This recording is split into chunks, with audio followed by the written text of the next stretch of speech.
Broadcasting live from the Business Radio X studios in Phoenix, Arizona, it's time for Phoenix Business Radio, spotlighting the city's best businesses and the people who lead them.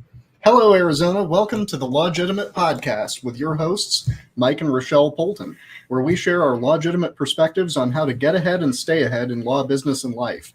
I'm Mike Poulton. I'm the managing partner of Poulton & Naroyan, a business law firm here in Phoenix. I'm a litigator, real estate investor, inventor. I do some other stuff. I always have some good projects going on, business and otherwise. And this is my lovely wife, Rochelle. She's the managing partner at the Arizona Credit Law Group, X Firm, and a few other businesses. She does consumer debt and credit law, helping people solve their financial issues and get back on the right track. Rochelle, you want to talk a little bit about yourself? I'm awesome. And welcome to Legitimate. Today's topic, we've got a good one. We're going to cover buying and refinancing Arizona real estate. And we have a really awesome guest with us, Juli J Doyle with Fairway Independent Mortgage. She is such a professional and an all-around awesome person. So we'll hear from her in a little bit. But first up, we've got the rackets. So this week, brackets, we're going to talk about travel insurance. So a lot of people still want to travel and go on vacation. And so they're purchasing travel insurance to avoid losing out and being out of pocket for having to cancel trips due to coronavirus or travel bans or whatever. And what people are finding, according to the BBB, is that there has been 1,500 complaints about travel insurance since March. And 67 point something % of them have to do with travel insurance not covering cancellation costs. So a lot of these Airbnbs or vacation rentals by owners, a lot of those companies, they'll sell you the travel insurance, but they don't tell you that if you cancel your trip due to coronavirus, that you're just out the money. So we wanted to talk a little bit about why that is. And that's because sometimes these pandemics are just specifically excluded from your travel insurance policy, but also they only cover unknown events. And unfortunately, coronavirus at this point is to be expected. The bottom line is that insurance doesn't exist to cover expenses that you know you're going to have. And this is part of the reason that health insurance in this country is so expensive. And we've talked about that on a few other occasions. And it's something that I keep bringing up. Health insurance is unlike every other kind of insurance because with health insurance, you expect to have claims. You expect that the insurance is going to be paying out a bunch of money for you regularly. Well, obviously, your premiums can't be less than the anticipated cost that'll be paid out on the policy. Well, it's the same with travel insurance. If the expectation is that you're very likely to have to cancel your trip, and that's going to cost a whole bunch of money, and the insurance is going to have to pay out on that policy, then it's going to be pretty expensive insurance, or they're just going to have to exclude all that stuff from coverage because they can't be paying out more on average on these policies than what people pay in the premiums for them. And if you've ever looked, travel insurance is dirt cheap. It's so cheap that even if you think it's not a good policy and you're probably not going to use it, you might as well pay for the travel insurance because you never know what might come up. For $20 or $50, you may be able to get good insurance for a pretty expensive trip. But that's the catch. If you're paying $50 for the policy premium, obviously the insurer cannot be counting on there being a 20 or 50% chance of having to pay out on the policy due to coronavirus. So when something like this happens, they're going to rely either on existing policy exclusions in their documents, or they will have changed their documents by the time you've scheduled these vacations. Now, if you scheduled your vacation before coronavirus hit and you bought the insurance then you may be in a better position. But if you're scheduling a new vacation during the pandemic, you cannot possibly really be expecting that you can buy insurance that's going to cover a cancellation of your trip due to the very pandemic that's currently occurring. Not going to happen. So if you think you're getting coverage that covers it, check really carefully because it probably doesn't. Read the fine print. If you were the insurer, you would not be issuing that policy. So think carefully about whether or not they really are. Yes. It's probably not going to cover you. So travel insurance really isn't a racket, but I feel like a lot of people think it is. Yeah. So just make sure you read your policy when you're booking. And sorry if you're losing money. There really isn't a whole lot anyone can do. It's sort of like home warranties. Yes. It's really cheap coverage that you can't count on. you're probably going to have problems with a major claim. But you still since want it's it. so cheap, you might as well probably do it with the expectation that it may not be something you can really hang your hat on. Yeah, it's okay. Yeah, it's so the okay. real problem, I think, with obviously not being able to get your money back is people who are booking these trips but are asymptomatic, just go. Yeah. If you're out a few $1,000s, but you're feeling all right and you're thinking that you're just going to keep away from others while you're there. People end up taking trips knowing they're sick, and that's how it spreads.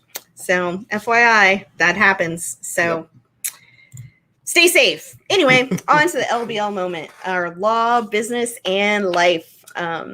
Fun law, topics. business, and life. So in law, we're going to talk a little bit about the Beirut explosion. This is obviously a major disaster. It was headline news worldwide.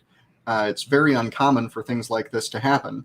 But one of the things I do besides law is I'm a professional pyrotechnician, and I've actually been working with explosives professionally longer than I've done anything else in my career, dating back to very early in my life.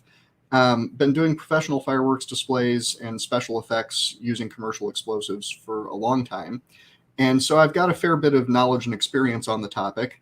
And a few things stuck out to me about the Beirut explosion. And one of them from the first time I saw the video was that looked like a giant ammonium nitrate explosion of the type that has happened in the past. Over the last 100 years or so, there have been a number of incidents like this that have been this size or about this size. And the results are similar every time. It's incredibly devastating to the cities that it occurs in, and a lot of them have been at ports where ships are unloaded with lots of ammonium nitrate. 1947, it happened in Texas City in the United States, and it was very similar to this.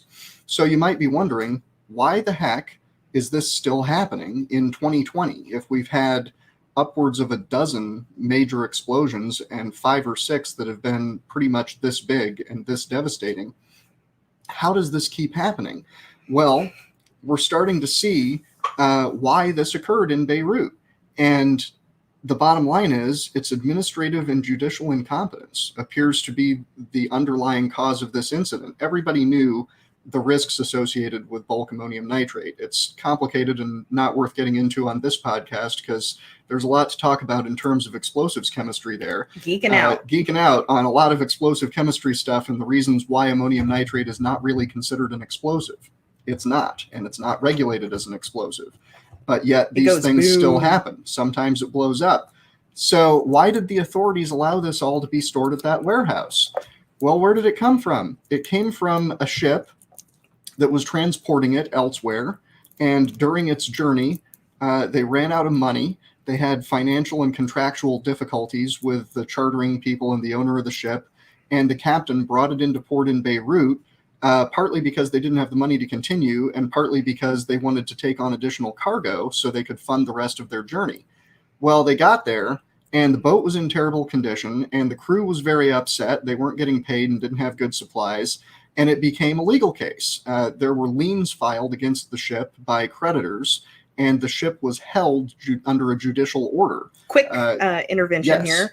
It was in 2014. Yeah. This wasn't recent. This was in 2014. Actually, 2013 when it first ended up there. Yeah. So this was a while ago. And the ship got detained under a ship arrest warrant, which is a real thing in maritime court. It was held there, and its cargo was liened upon by the creditors. And this big legal proceeding ensued. A bunch of the crew was sent home. Only a few people remained on the ship, and their basic needs weren't being met. They weren't getting food and water or medical care, and they couldn't get off the ship in Beirut because of administrative stuff. It was just this bureaucratic nightmare for everybody involved. And the end result was the owners of the ship and the charter company abandoned the whole thing with 5.5 million pounds of ammonium nitrate on it. They just said, screw it. This isn't worth it. We owe more than it's worth. Ammonium nitrate is cheap. Beirut, you take it. So then the Lebanese Customs Department and the Port Authority that ran the dock ended up going to court trying to deal with this ammonium nitrate that they couldn't get rid of. They wanted to send it elsewhere. They ended up unloading it into this warehouse on the dock and just leaving it there in giant bags. There are a few pictures of it. There are all kinds of issues with how it was stored. It was stored poorly. And then for years, the Port Authority and the Customs Director were requesting that the Maritime Court authorize them to sell this stuff, give it to the Army, sell it to the Army, sell it to an explosives manufacturer, re-export it, just get it the heck out of there. Get it off of our dock because, Your Honor, we can't have 5.5 million pounds of ammonium nitrate sitting in a warehouse in downtown Beirut. Well, those letters were sent and those motions were filed with the court years ago, and they didn't act.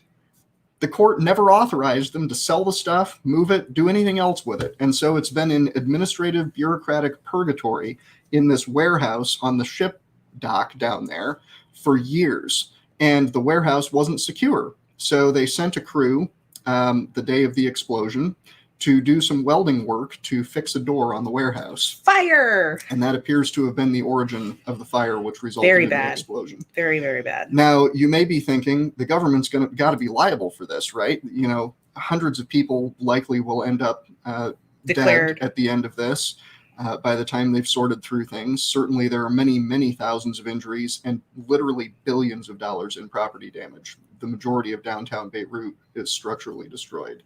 So who's liable for that? Well, if we look to the past, the answer likely will be nobody. Because in Texas City in 1947, when this same thing happened, essentially, ships loaded with ammonium nitrate caught on fire and exploded in the harbor, and there were suits against the United States government for allowing these ships to dock there with their dangerous cargo and mismanaging it and everything. The end result was the government was found to be immune from liability, because these were political and administrative decisions that are within the purview of the government to make, and the risks they take are borne by all of us together. And likely that same doctrine will be applied in Lebanon, although I have no idea what Lebanese law is like. But that general principle that governments get to make bad decisions on our behalf and we all suffer the consequences, that's just how it works. So there's a high probability that that's how this is going to end up shaking out. There may be some individuals who end up being held responsible, but in terms of compensation, if it were the United States, chances are everybody would just be screwed. Yeah. So there you go. That's a very lengthy law moment, but I think an important one for people to think about. You wonder how disasters like this can occur. It's often pretty mundane, bureaucratic BS that results in these sorts of things, and that certainly appears to be responsible here. On to more non-fun stuff. You know, we all were hoping that maybe August would be better than the rest of 2020. Yeah. Anyway, our business moment. We wanted to talk about Google Adwords. Yeah. So tons of businesses are figuring out that they need to get back out there, start marketing again. And pay-per-click is huge because if you're online, that's how you get found. But for people who've been doing Google AdWords for a long time or just getting into it, there's something you need to remember, and that is everyone is flocking to Google AdWords right now. And the cost of marketing online is up. Like if you had, let's say you hired a company and you pay them $750 a month for your marketing campaign, you should triple your budget. Your results are not going to be what they used to be. Yeah. Mine certainly aren't. I've experienced this very thing over the last several months. Our firm used to not advertise for business law. We relied only on networking for that, and we were primarily looking for litigation and contingency work at the time. So my advertising had been focused primarily on medical malpractice and not business. Well, now we've pivoted to much more aggressively pushing our business law side of things. And what I've found is the cost of Google AdWords advertising for the appropriate keywords has increased by about a factor of 3 over the last few months. I've got a third-party campaign running that had $700 a month in ad spend going into it, and that's getting me less than a quarter of the engagement now that it did 3 months ago. Yeah. For the same ad spend. And the rest of the situation hasn't changed. It's just an increase in competition for those keywords because other people are doing the same thing. They're advertising for these same services. Yep. They're flocking to it. So if you're a small business owner, you got to be vigilant about your Google AdWords campaign. Absolutely. You know, you can't set it and forget it. It is a dynamic, active situation that you need to stay on top of. If you've outsourced it, you need to make sure that the people that you're paying are staying on top of it. Yes. And just be aware that it is a thing. It is ongoing, but it will, of course, simmer down eventually. But Google AdWords is our business tip of the week. If you're not using it, you should use it. But, you know, do the cost benefit analysis. Absolutely. You got to do the cost benefit Do the analysis. math. You know, for those of you who aren't familiar with it or haven't poked around a lot, the cost of using Google AdWords is determined through a continuous automatic auction for the keywords that you're targeting. So the amount that you pay varies from instant to instant, and it can change dramatically during a day. It can change in 30 minutes. And certainly it changes by the week and by the month. So you've got to stay on top of these things and consider that just because someone else is willing to pay a certain amount for a keyword that you think is valuable, that doesn't mean that it's worth it for you to pay that amount. Doesn't even mean it's worth it for the other guy to pay that amount. Plenty of people make bad decisions and spend too much on marketing. Don't just follow them. Yeah. You can easily Skip that. easily overspend on ad placement, especially with AdWords. It's real easy to do that. So be careful. Keep in mind that it's much more volatile right now. The pricing of AdWords is way more volatile than it has been in the past. Keep an eye on that and be careful. All right. On to life. Yes. Bob and Doug are back home. Our favorite Space dads. astronauts, our only astronauts who have recently flown, are back on Earth safely. I don't know if you guys watched it, but we had the first splashdown of a U.S. space capsule since probably the 60s or 70s. I mean, it's later than that. 70s, I guess, because the Apollo missions came back by splashdown. Yeah. So It's been a minute. yeah. And it totally worked. It just totally worked. There was it went this, really like, smoothly. 6-minute communication blackout where I was During really the re-entry. nervous. But they came out They of were the fine. blackout sooner than expected. Yeah, it was And great. apparently they could hear us part of the time anyways, even while they were in their plasma bubble. So that was pretty cool. That was awesome. So it was congratulations, SpaceX Yes. Dragon. Congratulations, That's SpaceX. freaking awesome. Yes. Worked So really, awesome. really well. Yeah, If you haven't seen it, go watch it. absolutely. They did like a 24-hour podcast. I know, it was awesome. Anyway, moving on to our guest. We have with us Juli J Doyle with Fairway Independent Mortgage, and we're going to discuss what we're here to discuss, which is buying and refinancing Arizona real estate. So let's get Juli back on with us. Hi, Juli. Hello, everyone. Why don't you tell our guests all about, or our listeners all about your awesomeness? Well, thank you. I appreciate that. Thanks for having me on. So I've been here in Arizona lending for 22 years. So I just love the fact that you were like, hey, will you do this? And it's going to be unscripted. I'm like, yes, let's just talk naturally, authentically. I think with everything that's going on, people want to know that. So I'm licensed in multiple states, but Arizona is my home. It's where I started lending 22 years ago. I've been with my current company, Fairway, for 9 years. And something that's unique about me is a loan officer who's been in the business 22 years. They can typically count about 12 to 15 companies that they've been at. This is my 4th company. So I definitely believe in hunkering down and staying loyal, but it starts with choosing the right company up front. So only do residential mortgage lending. We don't touch in the commercial space, although I'm a huge geek, as you know. I love to get involved in all sorts of things. Daily updates on economics, which, as a loan officer, if you're not understanding the economics behind what moves, you really can't advise people properly. So that's me, a 22-year veteran of mortgages and a big old geek. Love it. Love it. Love it. So let's talk about the Arizona real estate residential market right now. It is hot, hot, hot. It is hot, hot, hot.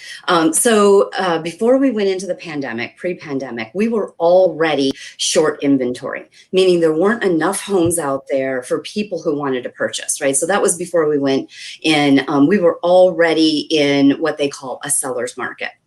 And that had been almost a year because we had actually technically been in a real estate recession up until March of 2019. And we came out of it like crazy in March of 2019.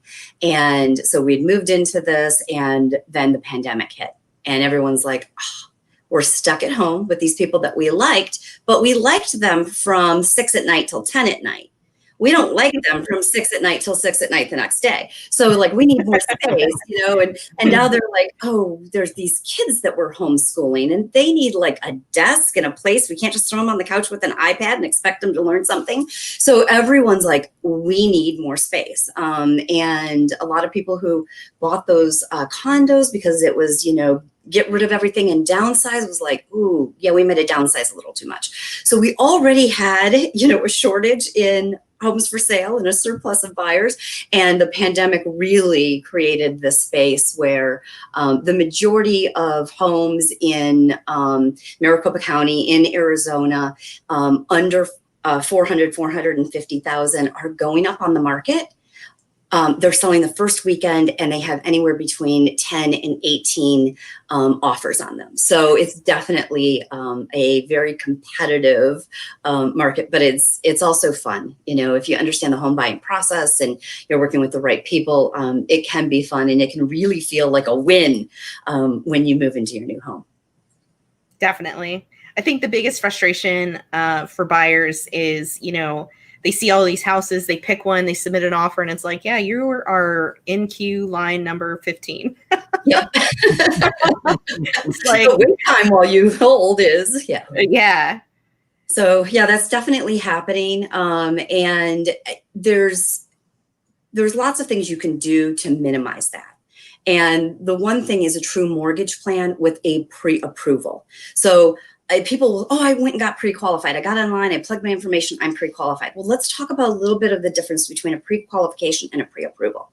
A pre-qualification is exactly that. You told the lender your information, they pulled credit, they maybe ran a debt to income ratio or not, and they send you out shopping. They haven't done a budget with you. What can you actually afford? But the bigger piece is it hasn't been reviewed and run through underwriting. And this is very common. When I speak to clients, I will say, what is your gross pay? And they're like, I don't know. I just know that $1,800 shows up in my bank account every month. Okay, but there's taxes coming out of that, maybe that expensive medical insurance we were just talking about, or some kind of, life insurance, those kind of things come out of your check. Well, you're going to qualify on the gross, not on the net. And so you may have put in that $1,800 a month, but when I look at it, it's really $2,600 a month. I can qualify you for more. So we collect all of the information and we actually run it through underwriting and make sure that the information is accurate. And so when you go out to put an offer in, I send you out with a pre-approval, not a pre-qual. I can call, or your lender, if they actually do the pre-approval part, they can call that listing agent and say, hey, all I need is a property to plug in. And that's going to make a listing agent a little more excited to look at your offer versus the other offer that's just a pre-qualification. They don't know, that loan officer from Adam. They don't know maybe the agent, and so a pre-approval that I can actually call that listing agent and say, hey, I just need to know, is your property going to appraise? Are there any title issues with your property?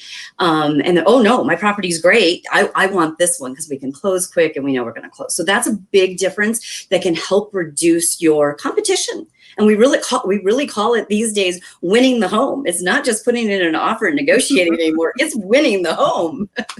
Yeah, I love it. Love it. It's like an auction. I've seen some pretty crazy stuff where people are offering more than what it's going to appraise for. And it's, yes. It's nuts out there. So if you're not doing everything you can to stand out, it can be a very frustrating experience. So can you walk us through the buying process from the lending side? I know we've covered pre-qual and pre-val. Yeah, but let's talk about what that really looks like and how somebody does it without pulling their hair out, right? Because a lot of times it's like, oh, what is this? What I find is that most people don't live with paperwork. And so paperwork will stress a lot of people out, right?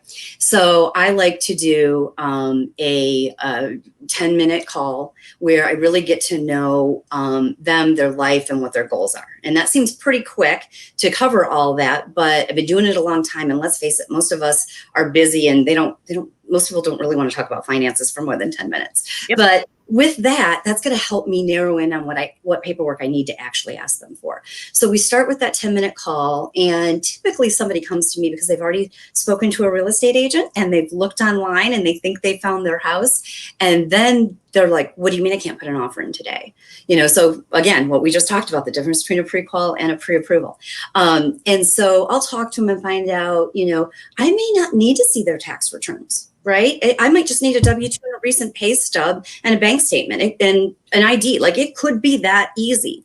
But if you're self-employed, it's going to take a little more paperwork than that. And so I can, go through the different things. Have you had a bankruptcy? Is this your first home? Do you have a down payment?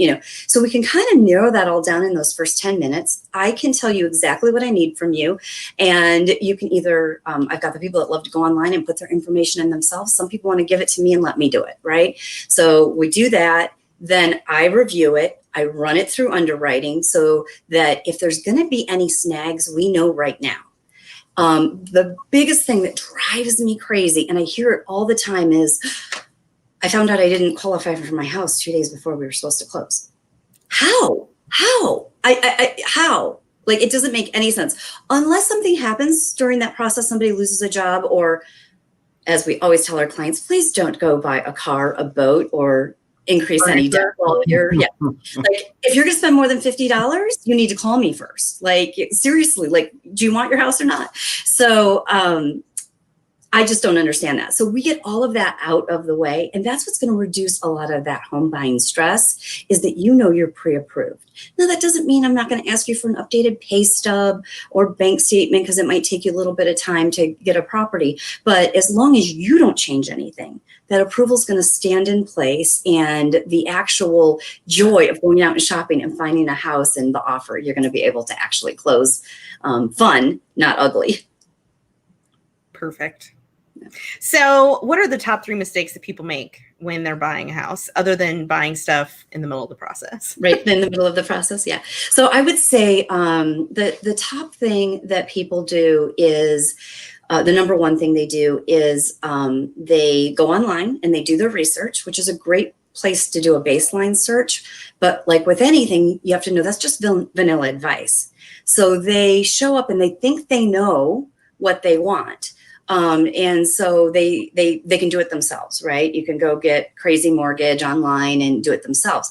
And that's the number one mistake, because people most of the time actually qualify for more than they think. And do they want to spend it? So the other mistake people make is they don't do a budget. Budgets freak people out. In credit law, budgets freak people out. And so really understanding that a budget is something that's flexible, that gives you actual freedom to say yes to that house you didn't think you could spend. That's probably the second mistake that people make, is that they really don't do a budget. They don't know how much they can afford. They're like, oh, I've been renting for $1,200 a month. I can afford $1,200 a month, and that's it. So we go a little bit deeper with that. And then the third mistake, which has nothing to do with me, but the third mistake is not using a licensed realtor. It is the biggest mistake. People think that they will save money, especially if it's a new build. Oh my gosh, do not walk into a new build without representation. You will spend more money. You will not save money, but people think that they're going to save money by not using an agent, whether they're buying or selling. And that's just not the case. And I've got all sorts of statistics behind that, but those are probably the 3 biggest mistakes outside of going and buying a car in the middle of buying a house that people make during the lending process that can really, or the home buying process that can really send it sideways. I think that's an interesting point. You mentioned people wanting to save money by not using a realtor. You hear about that a lot, and everybody thinks about it. I mean, when you have to pay a commission that's that large out of a transaction, you've got to wonder, am I getting my money's worth out of it? But the bottom line is, yes, you are.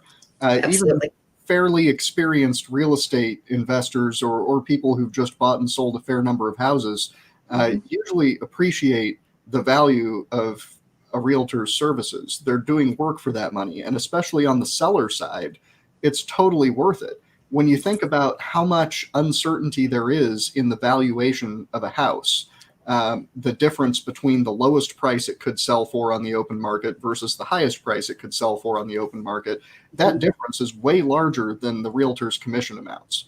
And the realtors are the ones who make that difference. The seller's agent on the seller's side and the buyer's agent on the buyer's side. They're the ones who are going to get you the deal and make the difference in the amount of that transaction either way. So much like using attorneys in business and in litigation, it may be an expense, but you're paying for somebody's expertise and their professional assistance on something that's very specific to their field. So it's worth doing.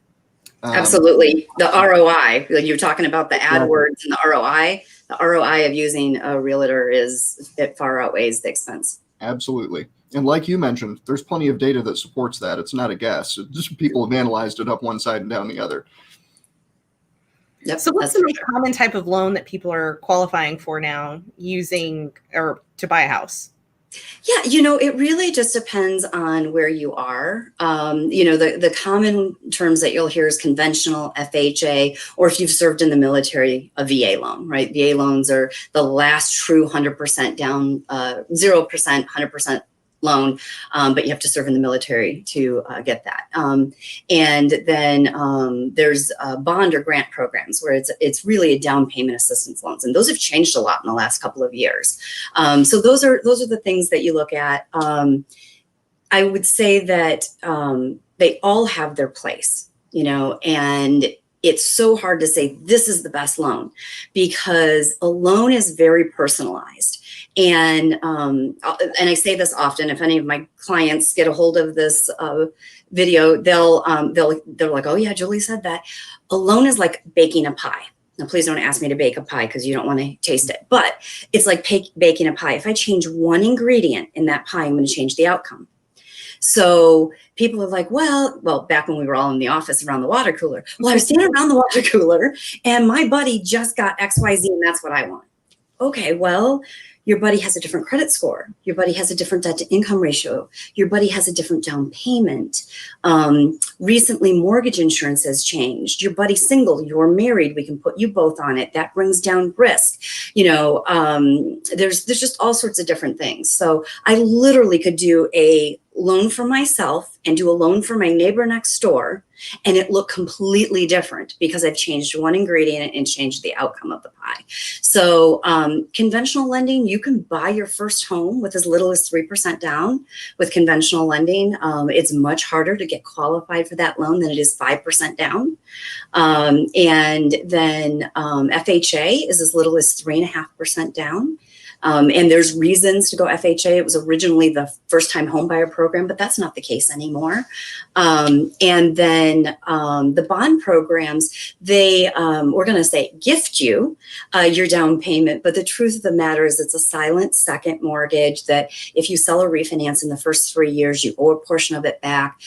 It is a more expensive loan, but it's a great way to get into a home and become a homeowner if it's going to take you too long to save up for one of the other ways. And that's, those are probably like the hottest topics, the hottest loans that people know and can qualify for in just the normal, everyday, regular human.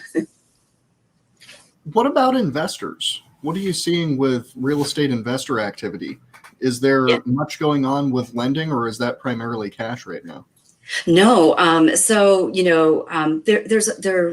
There's a program out there that allows investors to get into a residential rental situation with as little as 15% down. It's extremely hard to get into, and the mortgage insurance on that program is extremely expensive. But if it belongs in your portfolio of investment, it's a good way to do it. But traditionally, if you have 20% down, you can get into the rental market. And what we know is anybody Googles, rent goes up year over year over year. Rent never, ever goes down. Now, it may go up a little bit less than it did the previous year, but it always goes up. So being a landlord, if you can handle everything that comes with that, and that's a different conversation, buying, real estate is a good thing. And here's what we know right now is that in the Great Recession of 2008, we were creating a lot more renters than we are today. And that was because the millennials were refusing to purchase, right? Whether they could or couldn't, whether they were still living in their parents' basement or whether they were out working, didn't matter. They were refusing to purchase. That scenario has changed. We've, fast forward to 2020, and millennials are over 33% of the buying population. And so we don't necessarily have that market to be renters, but what we do have is we have a high immigrant population, especially here in the Valley, that needs to rent until they can get their credit score settled and maybe their documentation, those kinds of things. So there's always people who just don't want to own a home, people who aren't meant to be homeowners. And people are like, how can you say that? You've been doing lending for 22 years. I can say that because I've been lending that long. There's some people who just aren't meant to be homeowners, and that's okay. So there's always a great rental market out there. Now, what's different is the Airbnb market. A lot of people rushed into that Airbnb market over the last few years. They made a ton of money. Don't get me wrong, right? Especially here in the Valley of the Sun, where we are tourist driven, and they made a lot of money, but they needed the rent to make that mortgage payment. They didn't necessarily have the backup. So some of those houses needed to go on the market in the last few months because Airbnb was like, ooh, do I want to, when I do go back to traveling, am I going to trust an Airbnb or am I going to trust a hotel? And that's a very personal choice. So I have seen clients purchase homes that were previously Airbnbs in this tight market. And they're turning them into long-term rentals, what we refer to as a year lease at a time. But buying real estate, you look back over any period of history and buying real estate is a good deal, especially right now with where rates are. It's ridiculous. It's like free money, people. It's almost like free money. Yeah, interest rates are good. They're insane. What are your thoughts on where we're headed over the next several months and maybe through the end of this year? Any predictions on what's going to happen with our local market around here? Yep, absolutely. I do that all day long, every day, because it just drives me. So we are going to continue to see a shortage of supply of houses, which is going to keep our prices up. Now, I don't anticipate from 2020 to 2021, we still expect some really great appreciation numbers. We're at about 11% from 2019 year to date to 2020 year to date as an average here. And so I don't expect to see that from 2020 to 2021, but we still expect to see some really good appreciation. We'll still see appreciation in the years to follow. It'll just be less appreciation every year. So people who are concerned about they're buying at the top of the market, this is a completely different real estate market than it was in 2005, 2006, 2007. So that's one concern that you can just take right off the table. You're not going to lose, equity. Rates are going to remain low, and they're probably even going to dip lower in the fourth quarter. Even though the numbers just came out for the second quarter, and the second quarter of 2020 is one of the absolute worst fiscal quarters of the entire history of our country. One of the worst. And so what does that say? Well, if you're at the bottom, you can only go up. So we're already halfway into the third quarter. We see that recovery happening. And through all of that, we have not seen our real estate market slow down.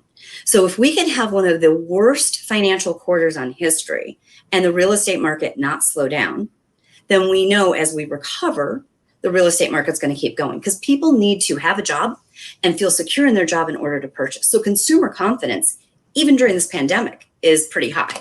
So I don't see prices coming down. I see rates staying really low, at least through the end of the year and into first quarter next year. And I really don't see a full economic recovery and what we call a rate burnout where we'll bottom out until probably early 2022.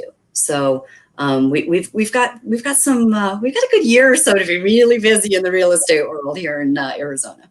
I freaking love your optimism. Well, you know me. I just give it the way it is. If it was ugly, I would tell you it's ugly. So let's talk about refinancing and that fun process. Because a lot of people don't want to move. But they maybe have been in their home for 20 years, 10 years, 5 years. And it's like you may have taken out that loan at 8%. And what exactly is the refinance process? Yeah. So I'm going to sidetrack for just a second because this is a piece that I think everybody is missing out there. and I talk to clients about this all the time. They call me to refinance.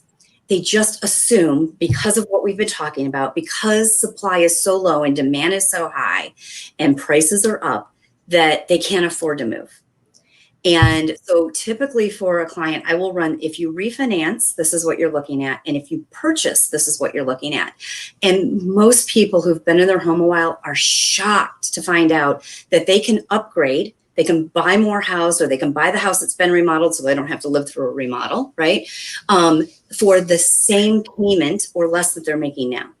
So that's the one thing. People think they can't move, that they can't afford to move, but that's why, a true mortgage plan is going to give you all your options. And if refinancing is the right thing, then we can refinance. So how does that process look? Well, if you have enough equity in your home, if you've been in the home a while, if there's enough properties in your neighborhood that have turned over, a lot of times we can completely avoid the appraisal. And people love that because A, that's $500 we're saving them right there.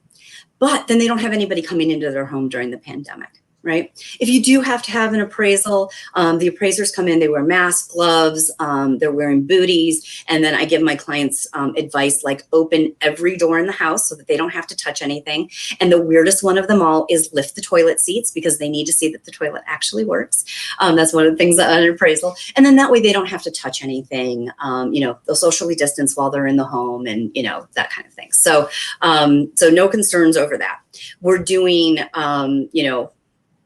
my first time in 22 years where I've got clients I've actually closed that I've never met because I can't go to the closing table with them right now, so you're giving options on your safety there.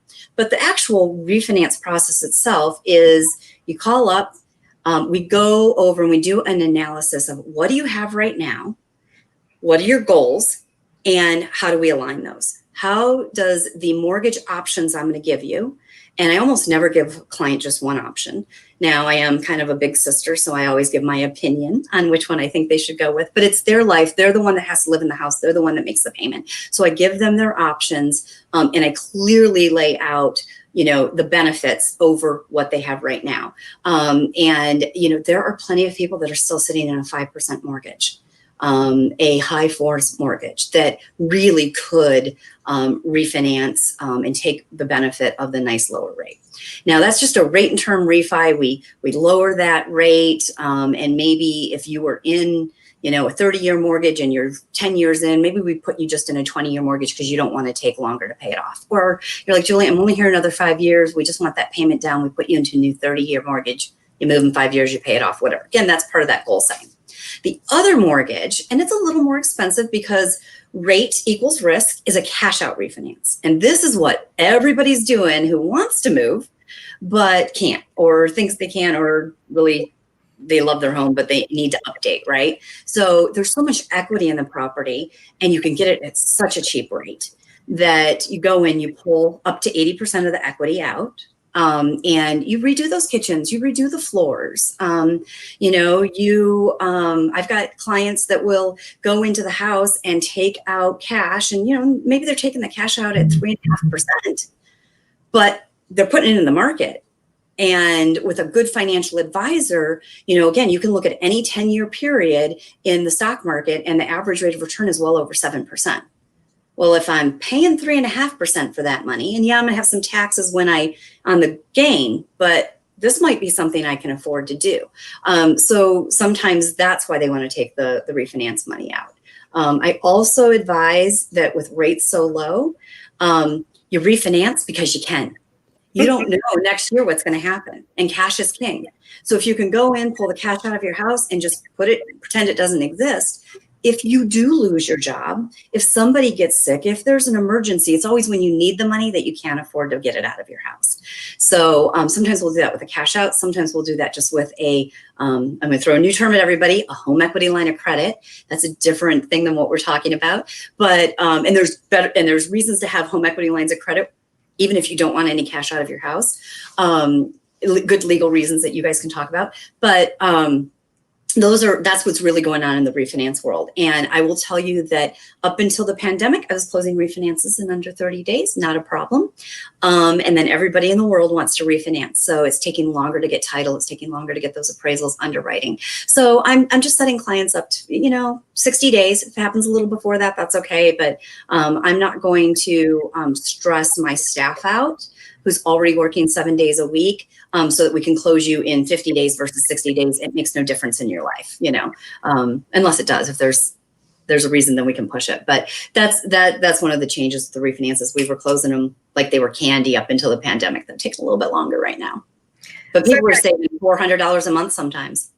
Yeah, it's quite a bit, especially if you're getting rid of like private mortgage insurance or something like that. It makes all the difference in the world. I have a question about those people who, we are in a pandemic and sometimes people get divorced. Someone moves out and you want to get them off the title, and the best way to do that is to refinance or sell. So if you're going to refinance, let's say, you just may have bought the house this year, you just refinanced this year, but you're going to refinance again in like 6 months. Is that even an option? It is. And I work with a lot of divorce clients. I have 2 cases going right now they're in the middle of their divorce, and they're both being equitable and trying to be collaborative together versus going to court and fight it out. And so we're trying to keep one spouse in the house and try to buy the house for the other spouse, right? And sometimes that takes some planning, especially if either spouse is self-employed. That might take a little bit of planning. So it may make sense to refinance now and remove a spouse. It may make sense to wait a few months, maybe get into the next tax year, that kind of thing. So we look at that. We look at long-term, planning. I have one right now that she wants to stay in the house, and financially, until she files next year's taxes, she's just not going to qualify. But he can't afford 2 houses on a debt to income ratio. So he's going to go buy a house with a cosigner. She's going to refinance him off next year, and then he's going to refinance off his cosigner next year. So that takes a lot of planning, right? Step by step, we need to forward plan those qualifications and how it's going to look, and make sure that they understand what not to change in the next 6 months so the plan can work, and kind of step them through that. And then I've got another one right now that we're just waiting until next year. It's going to save everybody money. I'm not worried about rates going up. We just talked about that. So instead of refinancing them now and refinancing them next year, we're just going to wait until next year. So that really takes some mortgage planning. Divorce attorneys are so good at what they do. It is a very difficult law to practice, but what I will say with a blanket statement, which will get me in trouble, is most divorce attorneys don't understand credit, and they don't understand mortgages. And so I work with them during the divorce to make sure that what they're agreeing to can actually happen on the other end. I have a gentleman that it took about a year to make it happen, but he didn't know me. He didn't have good counsel. And 3 years ago, he agreed that he would refinance his home or sell it within 2 years. Well, he was self-employed, and he didn't qualify for his home. And his ex-wife went to court to force him to sell. The house was listed. I came in with a plan that I turned over to the court, and they allowed us to hold off sale for 6 months, refinance the house off, and he got to keep the home that he had built years ago before they were even married.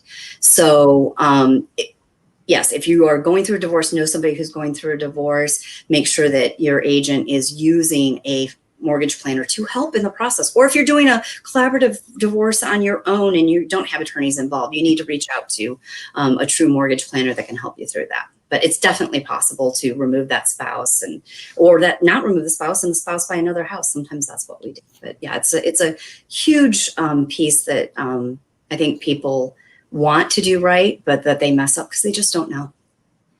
I think your point about divorce attorneys not necessarily understanding mortgage finance is important. It goes well beyond just divorce attorneys.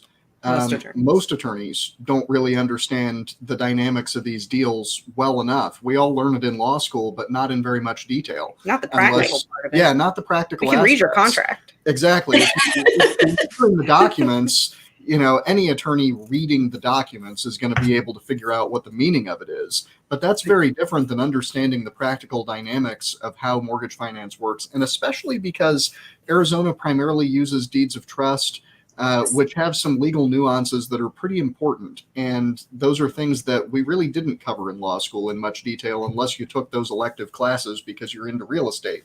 We both did, but a lot of attorneys just aren't into that stuff. And so you can end up with business law attorneys, general litigation attorneys, people who just are helping somebody out with some kind of a legal problem, and it ends up involving real estate that has a deed of trust on it.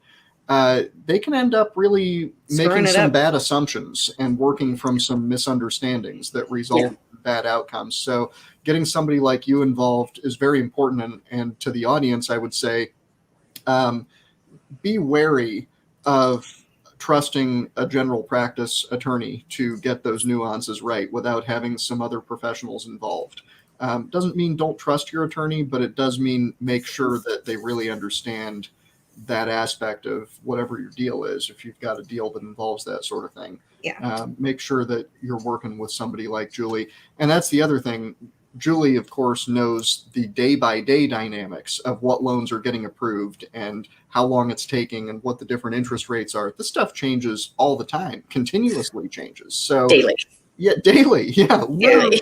Guidelines change daily, people. Exactly. So even an attorney who may understand the dynamics of a transaction very well and all the implications of the transaction, when it comes right down to advising you on what kind of a loan you're going to be able to get today, what your options are, we attorneys don't do that. You need someone like Juli to do that. I refer you out. Absolutely. That's complicated, and I don't want to learn it.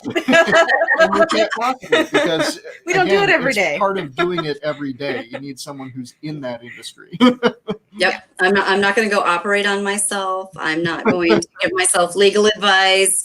Right. Yep. Don't do your own loan. Say no to doing your own loan. Yep. And don't make assumptions about what your loan options are. Don't make assumptions about what you can or can't get done without making sure that you've got somebody in the loop right now to tell you the status today of what the market is.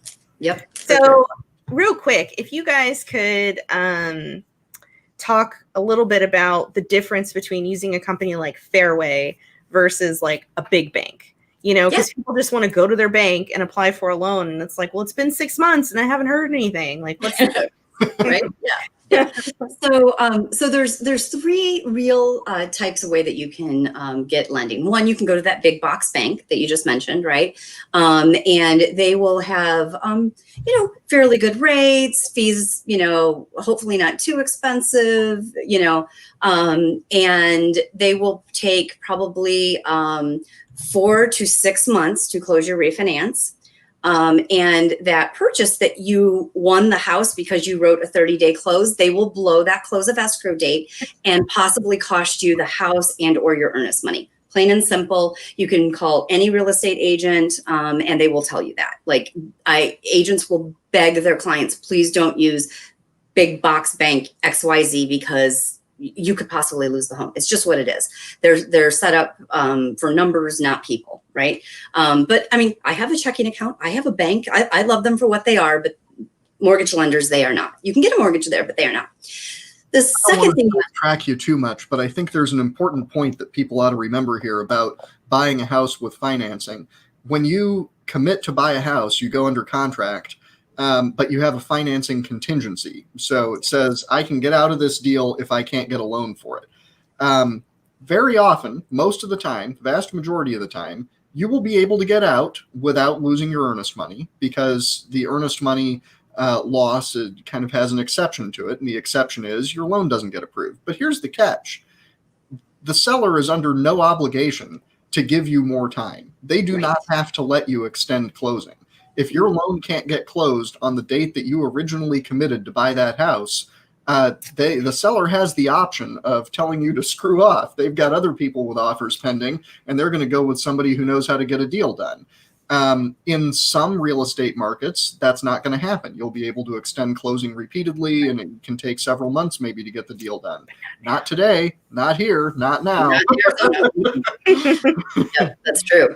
And then the other thing that people need to know is that in the state of Arizona, when you sign your real estate contract, you actually contractually obligate your lender to that contract, even though I've never signed anything. I am contractually obligated to time is of the essence. The big banks don't care. What are you going to do to them? They don't care. So the second one is a broker. A broker is someone who, they're the middleman, and they'll go out and they'll shop the loan around, and they may find you a really low rate, but their fees are going to be really expensive. Or they may find you a higher rate with really low fees, but you're going to pay it somewhere. Okay, because they're a middleman. So not only does the bank need to make money, the actual lender, I'll not use the word bank, but the broker needs to make money. And who pays for that? The consumer. I mean, where else would it come from? So that's a broker. And there are times to broker a loan. There's times to use a broker, but in general, most people don't need to use a broker. And then there's the mortgage lender, which is what Fairway is. And there's different steps of a mortgage lender, but we are one of the largest privately held mortgage companies. We sell directly to Fannie, Freddie, Ginnie, which means we have no additional what we call guideline overlays. So Fannie Mae's guidelines, if you meet the guideline, you get approved for a loan. Whereas the banks, the brokers, and some of the correspondent lenders, they add their own rules in there. You're like, why? Well, because of risk. And that's a whole different story. But for us, we're just, if this is the Fannie Mae guideline, if this is the Freddie Mac, if this is Ginnie Mae's guideline, we're not adding anything to it.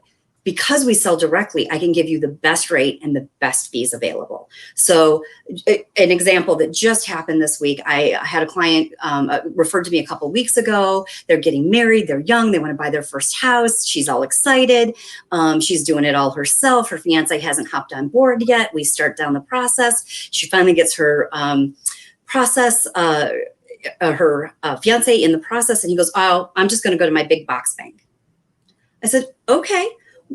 Let me at least review what they tell you once they do it. So they get a pre-qual, they plug their information in, they kick it back. For this client, 5.25% for an interest rate, paying 1/8 of a discount. Their general fees are $1,000 higher than mine is. And I gave them that exact same loan for $2,000 less in fees at 2.75%. So the big bank had them at 5.25%, and I'm giving them the rate at 2.75%. Do you know how much more home they can purchase at 2.75 than they could at 5.25? A lot. Yeah. So, and that 5.25, why are they doing that? Because they can call them in 6 months and say, let's refinance. Let's spend the money. With 2.75, they're never going to refinance that loan, right? So yeah. So there's just one huge reason: timing, but money. Yep. Love it. Cool. Well, thank you so much, Julie, for being on our podcast, Lawgitimate. This was fun. The Lawgitimate perspective on refinancing and buying real estate in Arizona. So why don't you tell everyone how they can reach you? Okay, so easiest way, you can call me 480-206-8742. That is my cell phone number, but if I don't pick up, it'll roll to the office. Yes, I just gave you all my cell phone numbers, so you can text as well. And then you can also hop on my web site. It's julifairway.com. There's no E at the end of Julie, so it's just JULIFAIRWAY.com. And you can reach out to me there as well. Awesome. Thank you so much, Julie. And today's show is brought to you by X-Firm, helping people recover from financial crisis with credit repair, credit advice, and debt resolution. You can find us online at xfirmlaw.com, or you can give us a call at 480-305-0603. On today's show, we covered a lot. We talked about, of course, travel insurance, the reasons to beware of purchasing it. Maybe you should get it because it's cheap, but don't expect it to cover much. Like a pandemic. Remember, ammonium nitrate is extremely dangerous and volatile. Like, just don't store it forever. Come on.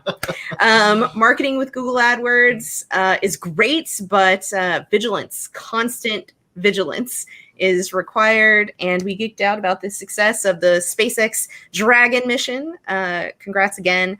And of course, with Juli J, we discussed all of the fun pitfalls and success stories of refinancing and buying Arizona real estate. And if you actually are considering it, you should definitely consult with a pro like Juli J, or consult with Juli J specifically. I referred her business for years because she is awesome. She really is as good as she sounds live. Well, thank you. This was great. Excellent. And I'm Mike Poulton with the law firm Poulton & Royan. I do business consulting, litigation, and business law here in Arizona. You can find us online at www.pnlaw.pro. That's pnlaw.pro. Or give us a call at 602-427-5613. And I'm Rochelle Poulton, your co-host with X Firm Law. You can find us online at xfirmlaw.com. And thank you to Phoenix Business Radio X as always. And we will talk to you next time.